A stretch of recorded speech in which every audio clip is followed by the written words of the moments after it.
Hi guys, magluluto pala ako ng kare-kare pasta. Simulan ko na yung paggawaan ng sauce. Mag-isa tayo ng bawang at isunod ang sibuyas. At naglagay pala ako dyan ng anato powder or atswete powder.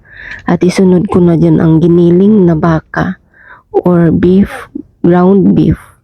Sangkutsahin lang hanggang sa maluto ang beef or magkulay brown at maglagay ng paminta at paprika powder. At ito palang Mamasitas kare-kare mix ang ginamit ko para pang palasa. At maglagay ako dyan ng isang nor na beef cubes.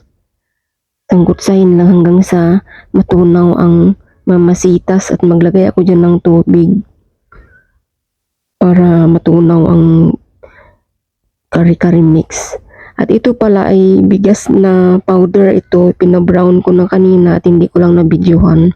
Ito yung pampalapot natin. Mas maganda yung bigas na powder ang gawing pampalapot kumpara sa cornstarch. At ito pala yung peanut butter na gagamitin ko. Pwede naman kung may pure kayo naman durugin lang at i-blender. At ito lang yung mayroon ako kaya ito yung aking gagamitin. At iyan, ihalo lang natin hanggang sa matunaw ang peanut butter. Hanggang sa lumapot ng maayos ang sauce. Ito yung magpapasarap at magpalinamnam sa kare-kare sauce. At ito, maglagay pala ako dyan ng patis para pang palasa. Kunti lang nilagay ko kasi maglagay pa tayo dyan ng bagoong. Hindi kumpleto ang kare-kare sauce natin pag wala itong bagoong. At ayan, ihalo lang natin para magpantay ang lasa at titikman ko na kung okay na. At ayan, luto na siya at pwede na ilagay sa serving dish or serving bowl. Ito sa isang kawali, nagpakulo lang ako dyan ng tubig para lutuin ang mga gulay.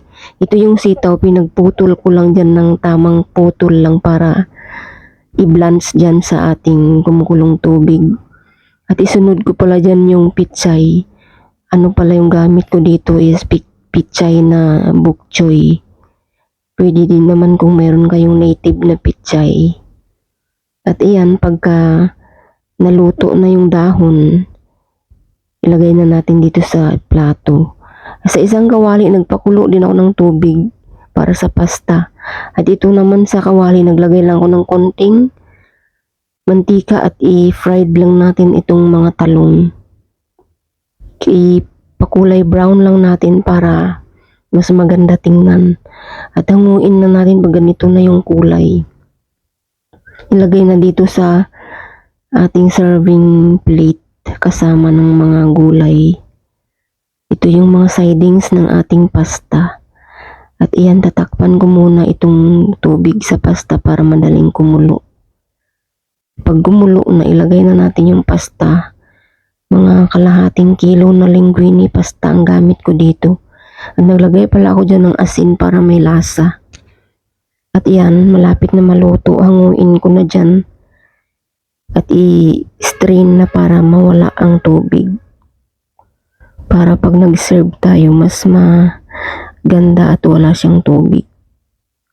Hugasan ko muna itong mga pasta at dito na natin i-ready ang ating kare-kare pasta.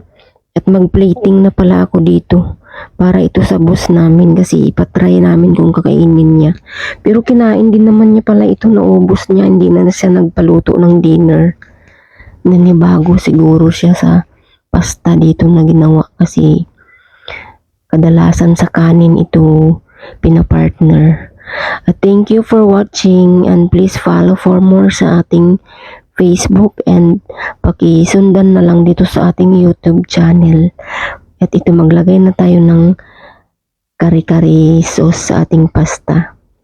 Masarap siya guys, para din siyang parang sa kanin lang din. Ayan ang ating vlog for today. Thank you for watching.